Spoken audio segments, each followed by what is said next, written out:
संगठन चुनाव को लेकर बीजेपी की बैठक होनी है। बीजेपी अध्यक्ष जेपी नड्डा की अध्यक्षता में ये बैठक होगी। दोपहर 12 बजे से बीजेपी मुख्यालय में ये बैठक शुरू हो जाएगी। बैठक में देश भर से बीजेपी के सभी राष्ट्रीय पदाधिकारी शामिल होंगे।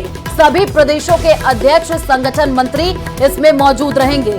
सभी राज्यों के प्रभारी, सह प्रभारी भी शामिल होंगे। संगठन चुनाव को लेकर वर्कशॉप का भी आयोजन होगा।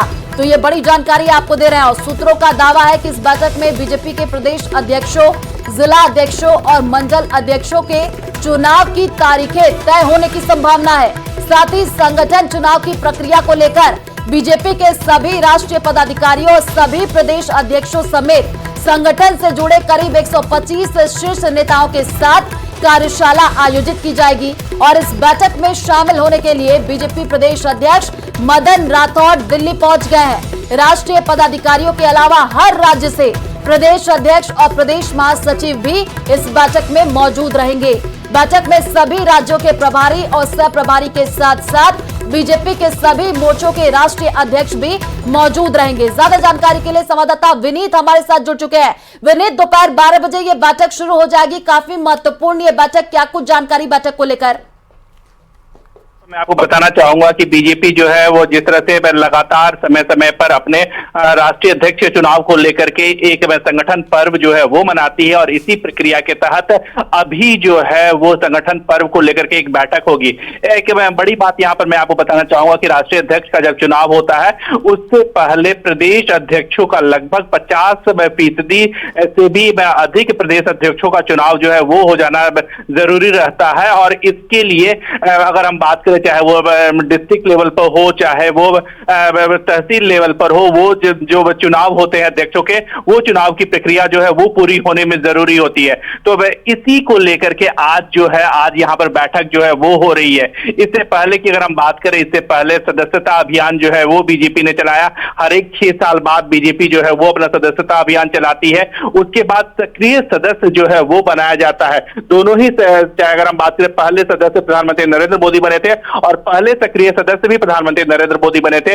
और इसी प्रक्रिया के बाद अब जो है राष्ट्रीय अध्यक्ष को लेकर के चुनाव को लेकर के जो प्रक्रिया है वो में शुरू की जाएगी। और इसी को लेकर के मंथन जो है वो यहाँ पर चलेगा कि आखिरकार किस तरह से प्रदेशों में जो है वो प्रदेश अध्यक्षों का चुनाव जो है वो की उसकी प्रक्रिया पूरी कर ली जाए, या फिर जिला स्तर पर जो जिला अध्यक्ष है उनके चुनाव की प्रक्रिया जो है वो पूरी कर ली जाए। इसी को लेकर के आज यहाँ पर बीजेपी राष्ट्रीय मुख्यालय विस्तार में जो है वो एक बड़ी बैठक होगी जिसमें राजस्थान के भी प्रदेश अध्यक्ष मौजूद रहेंगे। साथ ही साथ यह भी जानकारी मिल रही है कि वसुंधरा राजे सिंधिया भी जो है वो इस बैठक में मौजूद रहेंगे। जी ठीक है विनीत, आप इस बैठक पर नजर बना करके रखिए। जैसे ही बैठक शुरू होगी आपका रुख भी करेंगे। शुक्रिया तमाम जानकारी साझा करने के लिए।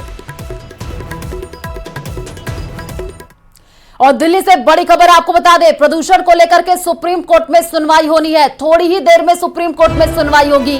दिल्ली एनसीआर में प्रदूषण को लेकर के सुनवाई होगी। इस वक्त की सबसे बड़ी जानकारी आपको दे रहे हैं, क्योंकि पिछले कई दिनों से लगातार दिल्ली एनसीआर में प्रदूषण का स्तर बढ़ता जा रहा है। पिछली सुनवाई में कोर्ट ने दिल्ली और एनसीआर में आने वाले राज्यों से 3 दिन में हलफनामा दाखिल करने को कहा था और इसके साथ एनसीआर में आने वाले राज्यों से प्रदूषण की रोकथाम के लिए उठाए गए कदमों के बारे में जानकारी भी मांगी गई थी।